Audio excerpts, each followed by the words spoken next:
పాత్రికేయ మిత్రులందరికీ కూడా నమస్కారం. ఈరోజు రక్తం రుచి మరిగిన క్రూర మృగం దాహంతో కనిపించిన ప్రతి ప్రాణి మీద ఏ విధంగా దాడి చేస్తుందో ఆ విధంగా అధికార దాహంతో వెచ్చలవిడిగా ఏది దొరికితే దాంతో రాజకీయం చేసి అధికారం పొందాలన్నటువంటి దుర్బుద్ధితో వైఎస్ జగన్మోహన్ రెడ్డి వైఎస్ఆర్ కాంగ్రెస్ పార్టీ చేస్తున్నటువంటి దురాఘాతాలకు ఒక ప్రత్యక్ష రూపమే బంగారుపాలెంలో జరిగినటువంటి ఇన్సిడెంట్. నేను మొదటి నుంచి అడుగుతున్నా, నువ్వు ఎందుకు వస్తున్నావయ్యా చెప్పు అని. ఎందుకు వస్తున్నావో చెప్పు అని మొదటి నుంచి అడుగుతున్నా, ఇప్పుడు కూడా అడుగుతున్నా. నువ్వు ఎందుకు వచ్చి వెళ్ళావో చెప్పు. ఎందుకోసం ఇక్కడికి వచ్చావు? నువ్వు చేసిన ప్రకటనేమి? నువ్వు చేసిన దురాగతమేమి? నువ్వు చెప్పిన మాటలేమి? నువ్వు చేసిన చేతలేమి? సమాధానం చెప్పాలా? ఒక బాధ్యతాయుతమైనటువంటి పార్టీ నాయకుడిని నిలువరిస్తారా, పోలీసులు పెట్టి అడ్డుకుంటారని నీతి మాటలు మాట్లాడిన నోటితో నువ్వు ఒక్క రైతుతో అన్నా మాట్లాడావా? నిజం చెప్పాలా? ఒక మండీ వ్యాపారితోనైనా మాట్లాడావా? నిజం చెప్పాలా? బంగారుపాలెం మార్కెట్ యార్డ్లో 70 మండీలు ఉన్నాయి. 70 మండీల్లో ఒక్కొక్క మండీ నువ్వు చుట్టూ తిరిగి వచ్చినా అరగంట పట్టదు. కనీసం 2 మండీలైనా తిరిగావా? ఆ మండీల్లో ఏ కాయలు ఉన్నాయైనా చూసావా? నువ్వు ఏం సాధిద్దామని వచ్చావు? జనానికి ఏం చెప్దామని వచ్చావు? సిగ్గు లేకుండా, ఎగ్గు లేకుండా ఈ రాష్ట్రంలో బలాదూరుగా తిరుగుతున్నందుకు నిన్ను చూసి జనం సిగ్గుపడుతున్నారు. హెలిప్యాడ్ నుంచి మార్కెట్ యార్డ్కి 4.4 కిలోమీటర్ల దూరం. హైవేలో అయితే కారులో వస్తే కనీసం స్పీడు 60 కిలోమీటర్లో, 30 కిలోమీటర్లు వచ్చినా, 10 కిలోమీటర్లు వచ్చినా ఎంతసేపట్లో అక్కడికి చేరుకోవచ్చు.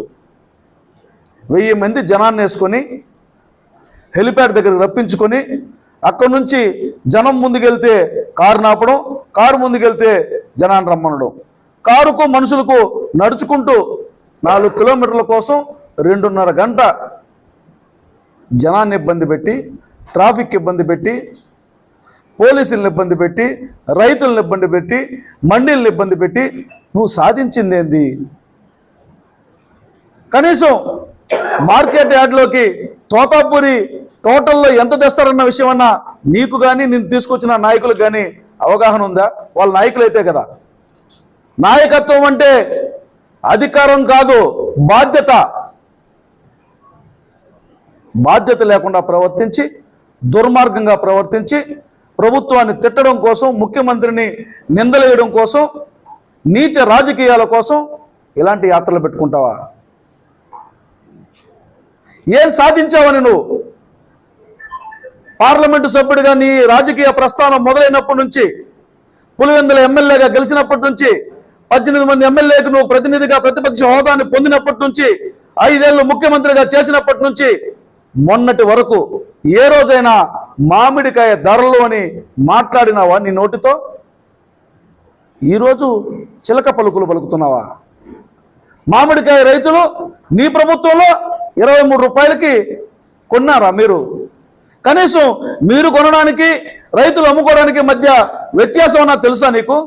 ఈరోజు నీ నోటితో మాట్లాడిన మాటలేమి? మేము 23 రూపాయలకు కొన్నాం. ఏ ప్రభుత్వం? నువ్వు ఎప్పుడు కొన్నావు? ఏ రైతు దగ్గర కొన్నావు? ఏ రైతుకు నువ్వు 23 రూపాయలు ఇచ్చావు? కనీసం అవగాహన లేదు. అవగాహన తెచ్చుకో. ఎంత దుర్మార్గం అంటే, నీచంగా ఈరోజు ఒక డిఎస్పీని మీ పార్టీ నాయకుడు నీ సమక్షంలో రప్ప రప్ప అని చేయి నరకమంటాడా? ఒక సివిల్ సర్వెంట్, ఐపీఎస్ అధికారి నువ్వు నిబంధనలకు అతిక్రమించి వస్తున్నావు, నిబంధనలు పాటించమని చెప్పి కారుకు అడ్డంగా నిలబడితే తొక్కించుకోమో అని చెప్పి సైగ చేసి రక్తపాతం సృష్టించాలనుకుంటావా? నీ పార్టీకి సంబంధించినటువంటి ఒక ఎమ్మెల్యే మద్యం పంచి డబ్బులిచ్చి జనాన్ని తోలుకొచ్చి ఆ సమయంలో డిస్ట్రిబ్యూషన్ సరిగ్గా లేదని ఒక గుంపుగా చేరుకొని కొట్టుకుంటే గాయాలైన వాళ్ళని తీసుకొచ్చి పోలీసులు లాఠీ చార్జ్ చేసినారని చెప్తావా? మరి పోలీసులు లాఠీ చార్జ్ చేసి ఉంటే నువ్వు అక్కడి నుంచి ఎట్టగదా ఉంటావు? అంతమంది నీ వెనకాన్ని ఎట్లా రప్పించుకుంటావు? చెప్పమని అడుగుతున్నా. మరి పోలీసులు 500, 600 మంది ఎందుకు పెట్టారంటే నువ్వు ఎవడిని చంపుతావో భయంతో పెట్టారు నాయన. నువ్వు ఎవడు ప్రాణం తీసుకొని పోతావో భయంతో పెట్టారు. నువ్వే చంపి నువ్వే రోడ్డు మీద వేసి నువ్వే రాజకీయం చేయగలిగినటువంటి సమర్థుడివి. మరి లాఠీ చార్జ్ చేస్తే నీ కార్యకర్తకు రక్తం గారింది, నేను దిగాలి నడవాలి అని నాటకం ఆడిన నువ్వు నీ కారు కింద ఒక ఎస్సీ పడి చచ్చిపోయినప్పుడు ఎందుకు దిగలేదు? మానవత్వం లేదా? నోటికి ఏదొస్తుంది చెప్పడమేనా? అధికార మదం నీకు ఇంకా దిగలేదు. నీకు దిగలేదు, నీ పార్టీ కార్యకర్తలకు నాయకులకు కూడా దిగలేదు. మార్కెట్ యార్డ్లోకి వెళ్ళావు.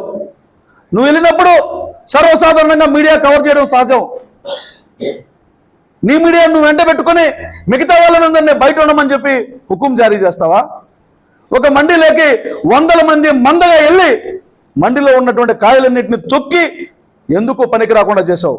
అటు రైతుల దగ్గర నుంచి కొన్నటువంటి మండీ యజమాని ఏమైపోవాలి? తొక్కి నాశనం చేస్తే ఆ ఫోటోలు చేస్తున్నటువంటి ఆంధ్రజ్యోతి విలేకరిని దాడి చేసి కొట్టిస్తావా? ఒక మాజీ డిప్యూటీ సీఎం చిత్తూరులో పోటీ చేసేటువంటి ఒక వ్యక్తి, ఇద్దరు అక్కడ నిలబడి ఆ విలేకరి ఆ ఫోటోగ్రాఫరు ప్రాధాయపడ్డాడు. నేను మీ అందరికీ తెలిసిన వాడినే, నన్ను ఈ విధంగా కొడుతున్నారంటే పక్కకు పోయి సైగ చేసి ఇంకొంత కొట్టిస్తారా? వాడు హాస్పిటల్లో పోయి చికిత్స పొందుతుంటే అక్కడ కూడా పంపిస్తారా మీ ముక్కల్ని? అంటే రోజుకు ఒక ప్రాణం తీసి ప్రజల్ని భయభ్రాంతులకు గురి చేసి మేము అధికారంలో ఉంటే మీ ప్రాణాలు బాగుంటాయి, లేదా మేము అధికారంలో లేకపోతే మిమ్మల్ని చంపుతాం అన్నటువంటి హెచ్చరికలు జారీ చేస్తారా? అసలు నువ్వు మామిడికాయల గురించి ఈరోజు ఏం డిమాండ్ చేశావు? సీజన్ ప్రారంభమైనప్పుడే నీకు బాధ్యత ఉన్నట్లయితే మాట్లాడి ఉండాలి. ప్రభుత్వం ప్రకటించడానికి ముందైనా మాట్లాడి ఉండాలి. ప్రభుత్వం ప్రకటించిన రోజైనా ఇది సరిపోలేదని నీ నోరు తెరిచి మాట్లాడావా? సీజన్ ముగుస్తున్న సమయంలో ఇప్పుడు ఖచ్చితంగా రేట్లు పెరుగుతాయన్నటువంటి ఉద్దేశంతో ఇప్పుడు వచ్చి ముసలి కన్నీరు గారుస్తావా? రాజకీయాల కోసం ఇంత దిగజారుడు వ్యవహారం చేస్తావా? పట్ట పగలు దుర్మార్గాలు చేసి ఇవే మంచి పనులని నమ్మించే ప్రయత్నం చేస్తావా? ఇదేనా రాజకీయాలు?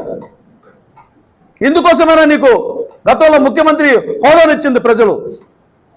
ఈ ఉమ్మడి చిత్తూరు జిల్లాలో నువ్వు కానీ నీ పార్టీ నాయకులు కానీ ఎక్కడైనా నెల రోజుల ముందు మామిడికాయల ధరలు ఈ విధంగా ఉండబోతాయి, రైతులకు ఈ విధంగా ఇవ్వండి నోరు తెరిచి మాట్లాడారా? మరి మీకేం బాధ్యత ఉంది? ఈ ప్రభుత్వాన్ని విమర్శించే అర్హత మీకెక్కడిది? ఈ ప్రభుత్వం గురించి, ఈ ముఖ్యమంత్రి గురించి మాట్లాడే అర్హత మీకెక్కడిది? అర్హత లేకుండా మాట్లాడుతున్నారు, బాధ్యత లేకుండా మాట్లాడుతున్నారు, సిగ్గు లేకుండా మాట్లాడుతున్నారు. ప్రజలు చీకొడతారు, జాగ్రత్త. ఆల్రెడీ చీకొట్టారు. ఇంకా 11 స్థానాల నుంచి 0 స్థానాలకు పోవడమే కాకుండా నీ బోర్డు తిప్పే రోజులు దగ్గరలోనే ఉన్నాయని చెప్పి కూడా హెచ్చరిస్తున్నాం. ఇప్పుడు జరిగినటువంటి ఘటనలన్నింటి మీద కూడా పోలీసులు కేసులు నమోదు చేయాలి. ఎస్పీని తొక్కించమన్నందుకు కూడా కేసు నమోదు చేయాలి. విలేకరుల మీద దాడి జరిగినందుకు కూడా కేసులు నమోదు చేయాలి. అదేవిధంగా నీ పార్టీ కార్యకర్తల్ని ఈ ప్రాంతంలో పంటను దైవంగా భావిస్తారు. వరి పంట వచ్చినా, వేరుశనగలు వచ్చినా, లేకపోతే ఏ ఆహార పంట వచ్చినా, ఆ మామిడికాయలు వచ్చినా తొలి దిగుబడి రాగానే ఆ పంటకు పూజ చేసి కర్పూరం వెలిగించి హారతులు ఇచ్చి కొబ్బరి కొట్టి భక్తితో దేవుడు ఇచ్చినటువంటి వరంగా భావిస్తారు. అలాంటి వరంగా భావించే మామిడికాయల్ని నువ్వు తీసుకొచ్చి రోడ్డు మీద పోసి వాటి మీ ట్రాక్టర్లతో తొక్కించి నీ రాక్షస ఆనందం పొందుతావా? అంటే దైవంగా భావించే ఈ ప్రజానీకం మనోభావాలతో నువ్వు ఆడుకుంటావా? మామిడికాయల కోసమని, మామిడి రైతుల కోసమని ఇక్కడికి వచ్చి మామిడికాయలు తొక్కించినటువంటి నీ బుద్ధి ఏమిటి? నీ ఆలోచన ఏమిటి? కనీసం అడగలేవా? ఇలాంటి పనులు ఎందుకు చేస్తున్నావు, ఇది సమ్మతం కాదు, ఇది ఆమోదయోగ్యం కాదని అడగలేవా, చెప్పలేవా? నిస్సిగ్గుగా ప్రవర్తిస్తారా? నిస్సిగ్గుగా ప్రవర్తించగాక మా ముఖ్యమంత్రి మీద జవాబుదారీతనంతో, బాధ్యతతో, ప్రజల కోసం, రైతుల కోసం ఒక తరం ముందు చూపుతో ఆలోచన చేస్తున్నటువంటి ముఖ్యమంత్రి గారి మీద నిందలేస్తావా? ఆకాశం మీద ఉమితే నీ ముఖం మీద పడుతుంది. పండు వెన్నెల, నిండు వెన్నెల చంద్రబాబు నాయుడు, ఆయన మీద ఉమ్మాలనుకుంటే నీ ముఖం మీద పడుతుంది. జాగ్రత్త. కేసులు పెట్టాలని అధికారంలో మీరున్నారా, అవతలలో ఉన్నారు? కేసులు మీరు పెట్టాలని మీరు ఎమ్మెల్యేగా, ఆ నియోజకవర్గ ప్రజాప్రతినిధిగా మీరు ఆదేశించవచ్చు కదా, ఎస్పీని కానీ వాళ్ళు కానీ. ఇది జరిగింది, దాడి జరిగింది, ప్రత్యక్షంగా సాక్ష్యాధారాలు ఉన్నాయి, మీరే దగ్గర ఉండి కేసు పెట్టించవచ్చు కదా. మేము కూడా అడుగుతాం. చంద్రబాబు నాయుడు గారి ప్రభుత్వానికి ఇతరులకు ఉన్నటువంటి వ్యత్యాసం అదే. ప్రజాస్వామ్యంలో ఎగ్జిక్యూషన్ చేసే అథారిటీ ఒకరు ఉంటారు. ఎగ్జిక్యూటివ్ అథారిటీకి విలువ ఉంటుంది. ఇక్కడ మేము ఎవరి మీద పడితే వాళ్ళ మీద కేసులు పెట్టమని చెప్పడం కాదు, జరిగిన సంఘటనను తెలియజేస్తాం. తెలియజేసిన సంఘటన మీద ప్రాథమిక విచారణ చేస్తారు. ప్రాథమిక విచారణ ఆధారంగా కేసు నమోదు చేస్తారు. నమోదు చేసిన తర్వాత విచారణ ప్రారంభిస్తారు. అందుకే మీడియా ముందు జనానికి చెప్తున్నాను, ఇక్కడ మీడియా ముందు జనంకి ఏం చెప్తున్నానంటే, ఇన్ని దుర్మార్గాలు చేస్తారు కాబట్టి పోలీసులు కూడా కేసు నమోదు చేయమని చెప్తున్నా. నిఘా వైఫల్యం ఎక్కడుంది? ఇంతమంది వస్తారని ముందుగానే కేవలం 500 మంది రైతులకు 30 మంది మాత్రమే 500 మంది రైతులను తెచ్చుకోమని చెప్పారు. 500 మంది రైతులను 500 మంది రైతులను తెచ్చుకోలేక అల్లరి మూకలతో వచ్చారు వాళ్ళు. అల్లరి మూకలను అడ్డుకున్నందుకే కదా వాళ్ళు ఈ దుశ్చర్యలు చేసిపోయారు. అల్లరి మూకలను అడ్డుకున్నందుకే దుశ్చర్యలు చేసిపోయారు. ఎస్పీని తొక్కిస్తా ఉన్నారు, డిఎస్పీని చేయనరకమన్నారు, విలేకరుని ఆల్రెడీ కొట్టి పడుకోబెట్టారు. జాతీయ రహదారిపై 2.5 గంటల ర్యాలీ లాగా ఒక వాహనంలో రాసిస్తారు. మీరెందుకు తొందరగా వాడిని కదిలించలేకపోయారు? మీ పోలీసులకు మీ మాట విన్నాం లేదా, లేకపోతే వాళ్ళకి సపోర్ట్ చేస్తున్నారు? అంటే ఒక మాప్ వచ్చినప్పుడు అక్కడ డిస్టర్బెన్స్ కన్నా ప్రాపర్ కంట్రోల్ ఇంపార్టెంట్. అక్కడ నిలువరించిన వాళ్ళ ఉద్దేశమే అది. ఏదో ఒకటి చేయాలి, పోలీసులు నిర్వహిస్తే వాళ్ళ మీద దాడులు చేయాలి, లేకపోతే దాడులు కాకపోతే ఇంకొక రకమైనటువంటి రచ్చ చేయాలి, లేకపోతే హైవేలు దిగ్బంధనం చేయాలి. దానివల్ల ఒక చర్య బదులు ఇంకొక ఇన్సిడెంట్ తావిస్తాం. ఈరోజు అన్ని విషయాల మీద ప్రాథమిక విచారణ జరుపుతారు. విచారణ జరిపిన తర్వాత చట్ట వ్యతిరేకమైనటువంటి నిబంధనలు అతిక్రమించిన అన్నిటి మీద కేసులు నమోదు చేయడం జరుగుతుంది. ఇప్పుడు వాళ్ళు వచ్చారు కాబట్టి అదే ఎమోషన్స్ని మేము కూడా చూపించినా, అధికారంలో ఉన్నటువంటి అధికారులు చూపించినా, ఎమోషన్స్ టు ఎమోషన్స్ ఏమవుతుంది? అల్లరి కోసం కాదు కదా. వాళ్ళు వచ్చిందే అల్లరి సృష్టించడం కోసం, వాళ్ళు వచ్చిందే విధ్వంసం సృష్టించడం కోసం, వాళ్ళు వచ్చిందే సమాజంలో అలజడి సృష్టించడం కోసం. దానికి మనం ఎందుకు తావియాలా?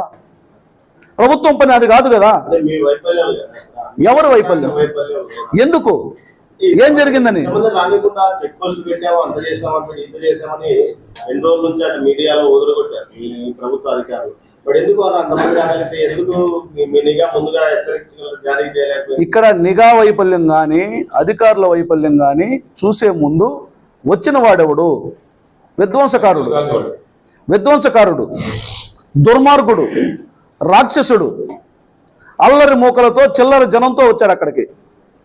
అల్లరి మూకలతో చిల్లర జనంతో వచ్చినప్పుడు రెచ్చిపోయి ఏం చేయాలి? దానివల్ల ఎవరికి నష్టం జరుగుతుంది? మరి ఈ విధ్వంసం సృష్టించి పోలీసులు అడ్డుకుని లాఠీచార్జ్ చేస్తే ప్రభుత్వానికి ఆ చెడ్డ పేరు ఆపాదించుకోమంటారా? అంటే వాళ్ళ ఎమోషన్స్లో వాళ్ళు చేస్తున్నటువంటి కుట్రలో మమ్మల్ని భాగస్వాములు కమ్మంటారా, లేకపోతే ఆ వలలో మమ్మల్ని చిక్కుకోమంటారా? ఇప్పుడు సామాన్యులకు ఇబ్బంది కలిగించిన ఏ విషయం మీదైనా, నిబంధనలకు విరుద్ధమైనటువంటి ఏ విషయం మీదైనా చర్యలు తీసుకోబడతాయి కదా. దానికి మనం సమయం ఇవ్వాలి కదా. అంటే అదే చెప్తున్నా. రోడ్ షోకి అనుమతి లేదు, నా కారు 10 కిలోమీటర్ స్పీడ్ పోతుంది అంటాడు ఆయన. చెప్తున్నాను, అందుకే చెప్తున్నాను ఇది వైఫల్యం కాదు. బాధ్యత లేనటువంటి వ్యక్తి, బలాదూరైనటువంటి వ్యక్తితో ఈ సమస్యలు వస్తాయనే ఇన్ని ఆంక్షలు పెట్టినా అన్ని దుశ్చర్యలు చేశారు వాళ్ళు. కాబట్టి దీన్ని వైఫల్యంగా భావించబడిలా. జరిగినటువంటి విషయాలన్నిటి మీద క్షుణ్ణంగా పరిశీలించిన తర్వాత ప్రాథమిక ఆధారాలను అనుసరించి ఖచ్చితంగా చర్యలు తీసుకోబడతాయి. రాష్ట్రంలో ప్రభుత్వం చేతగాని ప్రభుత్వంగా మారిపోతుందని సొంత కార్యకర్తలు ఏదైతే టీడీపీకి సంబంధించిన ఒక కార్యకర్త వైఎస్ భారతీ రెడ్డిపై కామెంట్ చేస్తే 24 గంటల్లో అరెస్ట్ చేసి 14 రోజులు రిమాండ్ తప్పించారు. ప్రసన్న కుమార్ రెడ్డి ప్రశాంత్ రెడ్డిపై కామెంట్ చేసి 48 గంటలు గడుస్తున్నారు, అరెస్ట్ చేయకపోవడం ఏ విధంగా తీసుకున్నారు?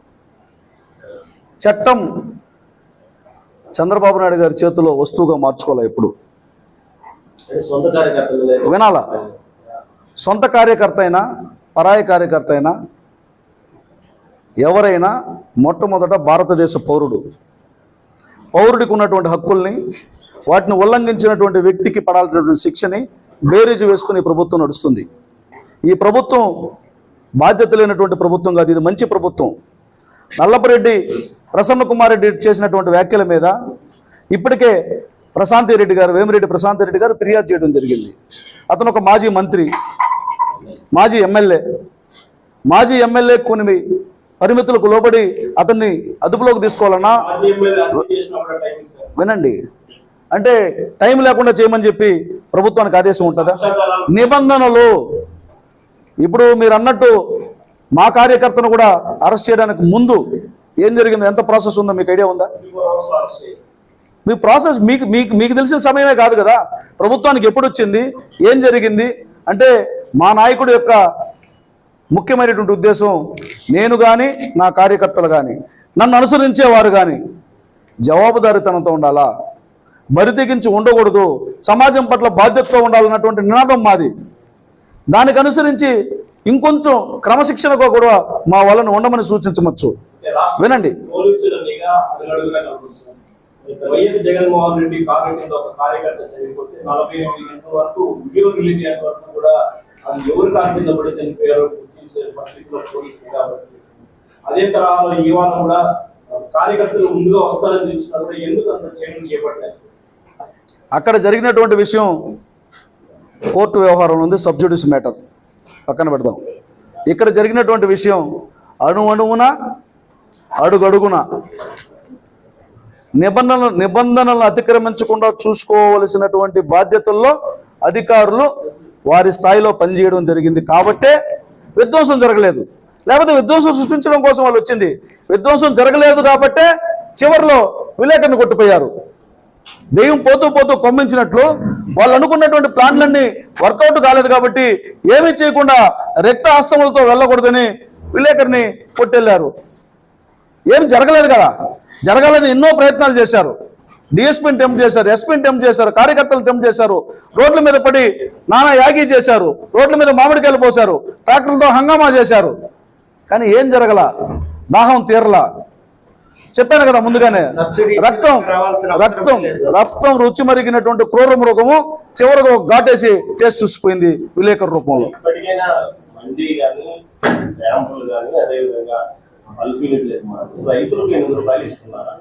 ఇప్పటికైనా కాదు, ఎప్పటికైనా ఇచ్చి తీరాల్సిందే.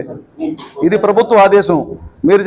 నేను అడిగేది ఒకటే, వైసీపీకి సంబంధించినటువంటి కుట్ర మీద కూడా విచారణ కావాలని డిమాండ్ చేయడం జరిగింది. ఈ కుట్ర కోణాన్ని కూడా పోలీసులు దర్యాప్తు చేస్తున్నారు.